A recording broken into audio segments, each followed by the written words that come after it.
যুবক ভাই শোনেন ভালো করে, সেই ব্যক্তি যাকে কোনো সুন্দরী নারী জেনার জন্য ডাকে, সুন্দরী উচ্চ বংশের কোনো মেয়ে নিজেই জেনা করার জন্য ডাকে, কিন্তু যুবক বলে আমি আল্লাহকে ভয় করি, ইন্নী আখাফুল্লাহ, আমি আল্লাহকে ভয় করি। এরকম যুবক আছে এখনো বাকি সমাজে? এখন তো ইচ্ছা করেই মানুষ জেনা করে। এখন তো জেনা এত সহজ, মানুষ 1000, 1500, 2000 টাকা দিয়ে জেনা করতে পারে।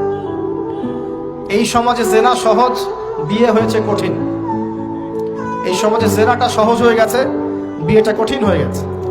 এই জন্য বিয়ের ঝামেলা অনেকে যেতে চায় না। জেনা করেই তো আমি যা উদ্ধার করার করছি, বিয়ে করলে খাওয়াতে হবে, নিজের পায়ে দাঁড়াতে হবে, এই লাগবে সেই লাগবে, সুবহানাল্লাহ। কিন্তু প্রিয় ভাই মনে রাখবেন, যদি আপনি জেনা থেকে বেঁচে থাকতে পারেন, আল্লাহ পাক আপনাকে সাক্ষাৎ মৃত্যুর হাত থেকেও বাঁচাতে পারেন।